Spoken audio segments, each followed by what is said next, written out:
Tumangulang ang caregiver at iginiya si Liam palabas para makapag-usap silang tatlo. Umamin kayo. Ano ba talagang nangyari? Seryosong tanong ni Seva sa kanyang asawa at anak. Nagkatinginan silang mag-ina kung dapat ba nilang sabihin dito ang totoong nangyari dahil baka makaapekto ito sa kanyang kalusugan kung malaman nito ang totoong dahilan. Huwag niyong subukang maglihim sa akin. Kilala ko kayong mag-ina. Alam ko kapag may itinatago kayong dalawa. Sabi ni Sebas, kaya napatikim si Chloe. Naupo sina Chloe at Alma sa sofa ng living room habang si Sebas ay mataman lang silang pinagmamasdan at pinakikiramdaman. I don't know kung dapat niyo pa bang malaman. Ipangako niyo sana na huwag kayong mabibigla. Nag-aalangang sabi ni Chloe na ipinagtaka ni Sebas. Sa sinasabi mo para mo na rin akong inuunti-unting biglain. Kaya sabihin mo na. Naiinip na sabi ni Sebas, kaya napapikit ng mariin si Chloe. Papa, tawag ni Chloe sa ama na tila nag-aalangan siya kung sasabihin ba niya o hindi. Magulang ako. Kaya alam ko kapag may mabigat na problema ang anak ko. Kaya hindi ka talaga makakapagtago sa akin. Sabi ni Sebas, kaya hindi na nagdalawang isip si Chloe na magsabi ng totoo. Iwalay na po kami ni Lance. Pag-amin ni Chloe, na siyang labis na ikinagulat ni Sebas, kaya napahawak siya sa sariling dibdib. Sebas! Sigaw ni Alma nang may pag-aalala at kaagad nila itong nilapitan at sunod-sunod nilang hinimas ang likod nito. Ang sabi ko sa inyo huwag kayong mabibigla eh. Natatarantang sabi ni Chloe habang hinihimas din ang balikat ng ama. Sinong hindi mabibigla? Galit na sabi ni Sebas, sabay na sa pong sariling noot sunod-sunod na napailing. Ipapaliwanag ko, basta huminahon na muna kayo. Pakiusap lang. Sabi ni Chloe habang pilit nila itong pinapakalma. Walang hiyang lalaki yan. Galit na sabi ni Sebas matapos ipaliwanag ni Chloe ang kabuoang nangyari sa pagitan nila ni Lance. Sebas, huminahon ka nga. Kahit na magalit ka pa ng gusto, hindi na mababago niya ang nangyari sa anak mo. Saway ni Alma sa asawa. Tama si mama pa. Walang magandang maidudulot kung magpapakagalit pa kayo. Tutal wala na naman kami ni Lance. Sabi ni Chloe bilang pagsang-ayon sa kanyang ina. Hindi ko lang lubos maisip na magagawa sa'yo yun ni Lance. Hinahangaan ko pa naman din siya noon dahil napaka-responsable niyang asawa at ama sa inyo ng apo ko. Tapos ganito lang ang gagawin niya? Sabi ni Sebas na may gigil sa boses. Magpahinga na kayo, Papa. Huwag na kayong mag-alala sa amin. Kayang-kaya ko to. Lakas-lakasang sabi ni Chloe. Ngunit ang totoo para ng kakalas ang utak niya dahil sa labis na pag-iisip. Pagkasabi niya ay sakto namang pasok ang caregiver habang kalungan natutulog niyang anak sa mga bisig nito. Naku, pasensya ka na. Nakatulog na siya ulit dahil sa pagod. Naging babysitter ka pa tuloy. Nahihiyang sabi ni Chloe at akma sanang kukunin niya si Liam nang pigilan siya nito. Ayos lang yun, ma'am. Wala pong problema. Ako na pong magdadala sa kanya sa silid niya. Sabi ng caregiver at agad niyang dinala si Liam sa silid at bumalik din naman agad. Salamat. Pasalamat ni Chloe nang makabalik na ito sa living room at nginitian lamang siya nito. Lumapit ang caregiver sa kinaroroonan ni Sebas, sabay hawak niya sa hawakan ng wheelchair nito. Sir, oras na ng siesta. Saktong 2:00 na ng hapon, kailangan nyo na muna magpahinga. Kaya halina po kayo sa silid nyo. Sabi ng caregiver kay Sebas, kaya wala na rin itong nagawa dahil may oras talagang bawat pahinga nito. Akmang itutulak na sana ng caregiver ang kanyang wheelchair. Nang sumenyas siya upang sandali munang huminto at agad din naman itong sinunod at sa kanya binalingan ng anak niyang si Chloe. Pagkatapos ko magpahinga, mag-usap tayo ulit. Sabi ni Sebas at sumenyas na siyang muli sa caregiver. Nadalhin na siya sa silid. Naiwan ng mag-inang sina Chloe at Alma nang tuluyan na makapasok sa silid si Sebas. Kinuha ni Chloe ang kamay ng kanyang ina at inilagay ito sa kanan niyang pisngi upang damhin ang mainit nitong palad. Salamat din, Mama. Hindi niyo ako pinabayaan kahit na matanda na ako. Nandyan pa rin kayo ni Papa para damayan ako. Makinig sa lahat ng dinadala kong problema. Pasalamat ni Chloe sa ina na siyang ikinangiti nito. Natural lang yun, anak. Magulang mo kami. Kahit kailan hindi ka namin matitiis. At mas nasasaktan kami kapag nakikita ka naming nasasaktan. Kaya tama lang ang desisyon mong lumayo muna. Sabi ni Alma habang hinahagod niyang mahabang buhok ni Chloe. Hindi ko alam kung kaya ko pa bang patawarin si Lance. Matapos ng lahat ng kagaguhang ginawa niya. Sabi ni Chloe. Huwag mong hayaang balutin ang puso mo ng galit. Matututunan mo rin ang magpatawad balang araw. Hindi para sa kanya, kundi para sa sarili mo at sa anak mo. Pangaral ni Alma. Sandaling natahimik si Chloe na tila kay lalim ng kanyang iniisip. Hindi niya nga alam kung paano sila mag-uumpisa ng panibagong buhay ni Liam. Malay mo, makakilala ka pa ng lalaking hindi ka kayang lokohin, gaya ng ginawa sa'yo ng asawa mo. Sabi ni Alma na ikinatigil ni Chloe. Biglang binalingan ni Chloe ang kanyang ina na may nakakalokong ngiti sa muka. Kaya napatawa siya dahil alam niyang binibiro lang siya nito. Kayo talaga, Mama. Kaya kong mabuhay ng walang lalaki sa buhay ko. Hindi ako gagaya kay Lance na hindi marunong makontento. Naiiling na sabi ni Chloe. Hindi ba ay balak mong mag-file ng annulment? Abay kapag legal na kayong hiwalay, pwede ka na ulit mag-estilong dalaga. Hirit pa ni Alma na mas ikinahagik-hik ni Chloe. Pinatatawa niyo naman ako, Ma. Sapat na po sa akin ang anak ko. Ayokong kumuha ng isa pang batong ipupukpok sa ulo ko. Sabi ni Chloe na hindi sinang-ayunan ni Alma. Basta kapag may bago ka nang nakilala, huwag kang mahihiyang ipakilala sa amin, ha?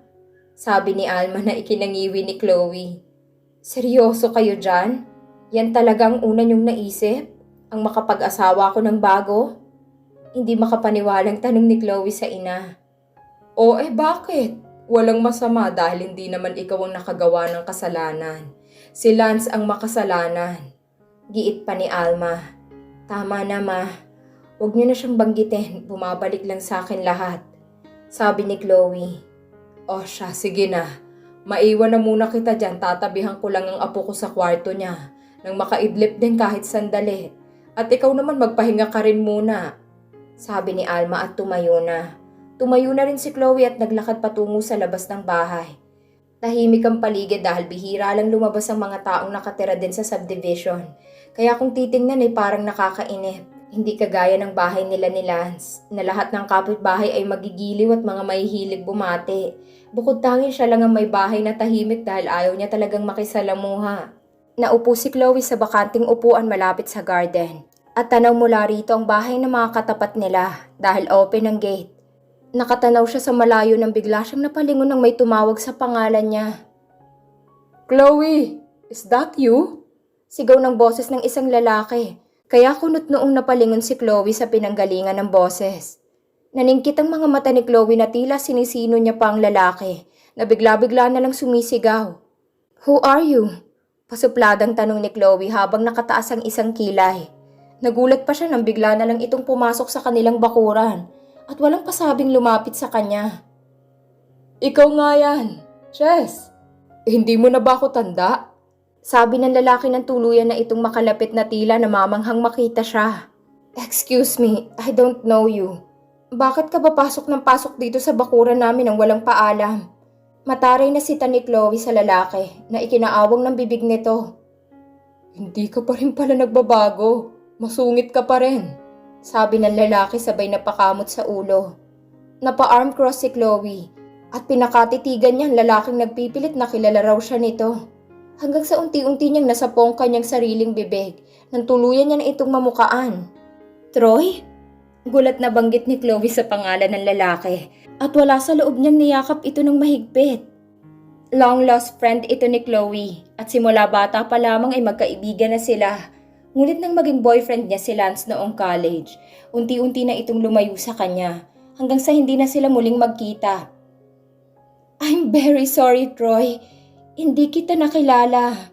Mangiyak-ngiyak na sabi ni Chloe dahil sa labis niyang tuwa nang muli silang magkita ng kanyang matalik na kaibigan. Humiwalay sila ng yakap sa isa't isa, sabay pisil ni Troy sa pisngi ni Chloe kagaya ng palagi niyang ginagawa rito noon. Kamusta ka na? Mas lalo kang gumanda. Halatang naaalagaan ka ng maayos ng asawa mo. Puna ni Troy kay Chloe, ngunit napansin niya rin ang lungkot sa mga mata nito. Hindi naman. Ganun pa rin. Kiming sabi ni Chloe sabay nag-iwas siya ng tingin mula sa mapanuri nitong mga mata. Grabe ka. Kaibigan mo akong matalik tapos hindi mo ako agad nakilala. Angel ni Troy na may himig ng pagtatampo na ikinatawa ng pagak ni Chloe. Tampururot ka pa din. Sorry na nga. 10 taon ba naman nung huli kitang nakita? Bigla ka na lang naglaho na parang bula at wala ka man lang paalam. Sabi ni Chloe na may himig din ng pagtatampo. Kahit na, nakakasama ka pa rin ang loob. Sabi ni Troy. Mukha ka pa kasing nerd that time. Tapos ang payat-payat mo pa noon. Pero ngayon, look at you. Hindi ako makapaniwalang ikaw na yan. Ang gwapo mo na. Sabi ni Chloe sabay angkla niya sa braso nito. Kaya ako lumayo dahil hindi ko matanggap noon na naging kayo ni Lance. At nalaman ko na lang na nagpakasal na kayo kaya mas pinili ko na lang na hindi magpakita. Seryosong sabi ni Troy na ikinatigil ni Chloe. Alam ni Chloe na malaki ang gusto sa kanya ng kaibigan niyang si Troy simula pa noon. Ngunit hanggang kaibigan lang talaga ang turing niya rito. Wala nang masihigit pa doon. Wag mo nang ungkatin ang nakalipas na. Basta ako masayang-masaya akong makita ka ulit matapos ng 10 taon. Sabi ni Chloe na may kagalakan sa boses. Masaya? Sus, tinaray-tarayan mo nga ako kanina. Sabi ni Troy na may himig pa rin ng pagtatampo. Isip bata ka pa rin talaga no. Sabi nang hindi nga kita nakilala. Naiiling na sabi ni Chloe. Maiba nga tayo. Kamusta naman kayo ng asawa mo? May anak na ba kayo? Pag-iiba ni Troy. Yes, may anak na kami. Nasa loob nga siya ngayon natutulog katabi ni Mama. Sagot ni Chloe. Sinadya niyang hindi sagutin ang tanong nito tungkol sa kanila ni Lance dahil ayaw niya na itong pag-usapan pa. Ang asawa mo, kasama niyo ba siya rito? Tanong muli ni Troy na ikinatikhim ni Chloe. Let's not talk about him. Matamlay na sabi ni Chloe na ikinapagtaka naman ni Troy. Nag-away siguro kayo ng asawa mo kaya kayo napauwi ng anak mo rito. Panguhula ni Troy. Nagdesisyon na si Chloe na sabihin na lang rito ang totoo dahil hindi rin naman ito titigil sa kakatanong. Tama ka. Siya ang dahilan kung bakit kami biglang napauwi rito sa Isabela. Sagot ni Chloe. Bakit? Anong pinag-awayan niyo? Panguusisa ni Troy kaya napahawak si Chloe sa sariling batok na tila nag-aalangan pa siyang sabihin. May babaeng involved na naging dahilan ng pag-aaway at paghihiwalay namin. Pag-amin ni Chloe na labis na ikinagulat ni Troy at literal itong napanganga. Bakas na bakas ang gulat sa mukha nito. Ngunit sa loob-loob niya lihim siyang nagdidiwang. Wait, what? Bakit? Anong nangyari? Magkakasunod na tanong ni Troy. It's a very long story. Napapagod na akong magkwento ng magkwento. Pag-iwas ni Chloe. Ngunit hindi pa rin tumigil si Troy sa pag-uusisa. I'm your friend, Chess. Pwede mo pa rin akong sabihan ng problema, kagaya ng dati. Sabi ni Troy na may himig ng pangaalo sa boses. Huminga muna ng malalim si Chloe at mariin siyang napapikit. Sabay na paupo sa bakanting upuan at naupo rin ito sa tabi niya. He had a relationship with my son's nanny and I accidentally caught him. Pagtatapat ni Chloe na mas ikinabigla ni Troy kaya naikuyom nito ang sariling mga palad. That asshole? Galit na bulalas ni Troy kaya napahagod na lang si Chloe ng mahaba niyang buhok at napatanaw sa malayo. Hindi ko hawak ang isip at puso ng asawa ko. Ginusto niyang magloko kaya wala na akong magagawa pa sa kanya. Seryosong sabi ni Chloe. Kaya pala ang lungkot ng mga mata mo habang pinagmamasdan kita kanina. Sabi ni Troy, kaya napangiti lang ito ng mapait. Sa totoo lang, hindi ko alam kung paano kami mag-uumpisa ng panibagong buhay ng anak ko nang wala ang ama niya.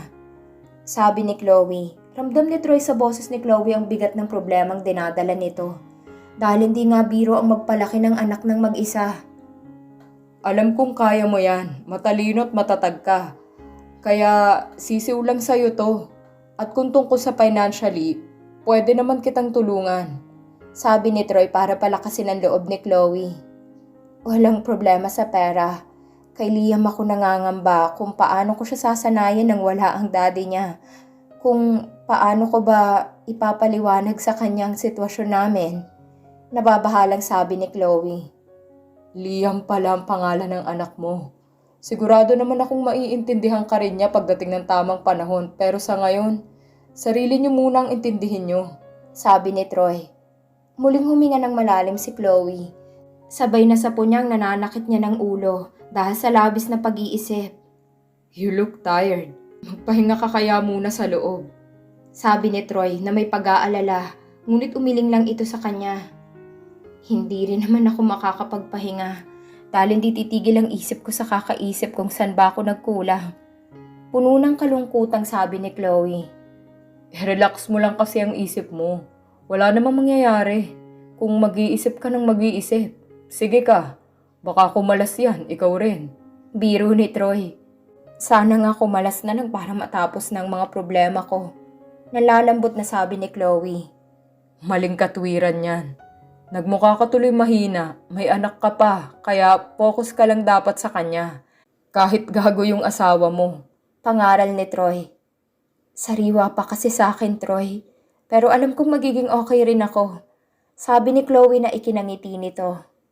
Oo, magiging okay ka rin. Basta tatagan mo lang ang loob mo. Patunayan mo sa kanya na kaya mo mag-isa, na wala siya. Ipamukha mo sa kanya kung sinong sinayang niya. Payo ni Troy na may himig ng gigil sa boses. Salamat, masaya akong makita at makausap ka ulit. Nakakahiya lang dahil nagkataon pang may problema ako. Nahihiyang sabi ni Chloe. Isa lang ang ibig sabihin niyan. Ang kaibigan, nandyan lang yan at kusa yan darating pagkailangan. Nakalimutan mo na ata na ako ang dakila mong panyo noon. Sabi ni Troy, kaya pagak na natawa si Chloe sa huli niyang sinabi. Hindi ko yun nakakalimutan, kahit na iniwan mo ko at naglaho ka na lang ng parang bula. Sabi ni Chloe na may pagkasarkastiko. Sinabi ko naman sa'yo kung bakit, uulitin ko pa ba? At isa pa, kaya rin ako nawala, itinuon kong sarili ko sa pag-aaral. Sabi ni Troy. Ano na nga palang pinagkakaabalahan mo sa buhay ngayon? Pag-iiba ni Chloe habang nakatingin sa gawin nito. I'm a certified pilot. Sagot ni Troy na ikinabigla ni Chloe. Pilot? Really? Ang akala ko ba nasa medical course ka? Nag-switch ka? Sunod-sunod na tanong ni Chloe kaya napakamot sa ulo si Troy. Oo, nag-switch ako noong nalaman kong flight attendant ang kinuha mong course. Nahihiyang sabi ni Troy na ikinatigil nito. Bakit? Hindi ba pangarap mo dati na maging doktor? Naguguluhang tanong ni Chloe. Uulitin ko na naman dahil nga sa'yo kaya ako nagpalit ng course. Makulit ka rin ano. Gusto ko kasing malapit ako sa'yo. Amin ni Troy na ikinatigil ni Chloe. Maya-maya lang sunod-sunod na nahampas ni Chloe si Troy sa braso na ikinangiwi nito. Kaya bigla siya nitong hinawakan sa pulsuhan para awatin. Jess, masakit! Reklamo ni Troy. Sabay inagaw ni Chloe ang pulsuhan niya mula sa kamay nito. Panay ka kasi kalokohan. You sacrifice your dreams para lang sa akin? Baliw ka na. Hindi makapaniwalang sabi ni Chloe sa kanyang kaibigan. Tinatanong mo kung bakit tapos bigla kang magagalit. Bipolar ka ba? Nagtatakang sabi ni Troy ngunit inirapan lang siya nito. Mali kasi Troy eh. Sira na ang ulo mo. Alam ko kung gaano mo kagusto na maging isang doktor. At dahil lang sa akin isinuko mo yon. Kaya ako nagagalit. Katwiran ni Chloe. Ganun naman ang pagmamahal, hindi ba? Lahat gagawin mo mapalapit lang sa taong mahal mo. Sabi ni Troy na ikinatigil ni Chloe. Ang kaso, yung pagmamahal mo sa akin kahit kailan hindi ko kayang suklian. Hayagang sabi ni Chloe. Dahil gusto niya nang magising ito sa matagal na nitong pagkahibang sa kanya. Humihingi ba ako ng sukli? Sinabi ko bang mahalin mo rin ako? Wala kang narinig sa akin, Chess, because I respect you. Tinanggap kong nagmahal ka ng iba. Madamdaming sabi ni Troy. Hindi makapagsalita si Chloe matapos niyang marinig ang paghahayag ng damdamin ni Troy. At bigla siyang nakaramdam ng lungkot para dito. I'm sorry, Troy. Hingi ng tawad ni Chloe. Bakit ka nagsusorry? Wala ka namang kasalanan. Akong hatong tanga na hanggang ngayon mahal ka pa rin. Kahit na hindi talaga pwede. Sabi ni Troy na naghatid naman ng konsensya kay Chloe. You still love me despite the multiple rejections that you endured? Naaawang sabi ni Chloe habang diretsyong nakatingin sa mga mata nito. Hayaan mo na lang akong mahalin ka mula sa malayo. Masaya na ako doon. Sabi ni Troy, sabay ngiti niya ng mapait. Mariing pumikit si Chloe at pilit niyang iwinaksi ang lungkot na nadarama niya para sa kanyang matalik na kaibigan. Ayaw niyang sa kanya lang umikot ang mundo nito, kaya seryoso niya itong pinakatitigan. Ito na rin naman ang huling beses na makikita mo ko, kaya mas mabuting kalimutan mo nang nagkita tayo ulit. Sabi ni Chloe at tumayo na. Akmang papasok na sana si Chloe sa loob, ngunit maagap siyang pinigilan ni Troy. Nang hawakan nitong braso niya kaya napatigil siya. Bakit? Saan ka pupunta? Tanong ni Troy. Tila bigla siyang nalungkot dahil kung kailan naman nagkita na silang muli saka ito naman ang aalis. Ang akala niya ay may pagkakataon na siyang muling mapalapit dito. Sa US na kami maninirahan ng anak ko. Sagot ni Chloe na ikinatigil naman ni Troy. Sandaling nabalot ng katahimikan ng paligid nang hindi ito agad nakapagsalita. Ngayon lang tayo ulit nagkita. Ikaw naman ang lalayo. Sabi ni Troy na may himig ng lungkot sa boses. This is not about you. This is about my peace of mind. Gusto kong magpakalayo-layo dahil hanggat malapit kami kay Lance, siguradong hindi niya ako tatantanan. Seryosong sabi ni Chloe na ikinatigil ni Troy. At isa pa, tama na. Hanggang kaibigan lang talaga ang turing ko sa'yo. At huwag mo na subukang i-involve ang sarili mo sa problema ko. Dagdag pa ni Chloe na mas lalong nakapagpatahimik dito. Kung yan ang gusto mo, irerespeto ko. Sabi ni Troy, sabay mapait na ngumiti. Alam ko naman pati ang balak mo. Kilala ko hindi ikaw ng bituka mo. Huwag mo nang tangkain samantalahin ang sitwasyon ko dahil wala ka talagang mapapala sa akin. Prangkang sabi ni Chloe. Hindi talaga ako makakapagtago sa'yo.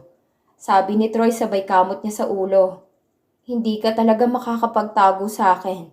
At gusto ko lang din ipaalam na mahal ko pa rin ang asawa kong si Lance kahit nagago siya. Diretsahang sabi ni Chloe. Ano bang minahal mo sa lalaking yun? Biglang tanong ni Troy na tila seryoso na. Kailangan pa ba ng rason? Pero sige, sasagutin ko ang tanong mo. Lance is an example of a perfect husband and a father to his family. Sabi ni Chloe na ikinatawan nito ng pagak. An example of a perfect husband? Niloko ka na nga, tinitingala mo pa rin. Kaya naman pala pumatol siya sa tagapag-alaga ng anak niyo dahil marunong naman pala siyang makontento. Sarkastikong sabi ni Troy na ikuyom ni Chloe ang kanyang dalawang mga palad dahil sa tila pang-iinsulto nito. Hindi lang kay Lance, pati na rin sa kanya. That's not what I mean. Gusto ko lang ipaunawa sa'yo na kahit kailan hindi ka magkakaroon ng puwang sa puso ko.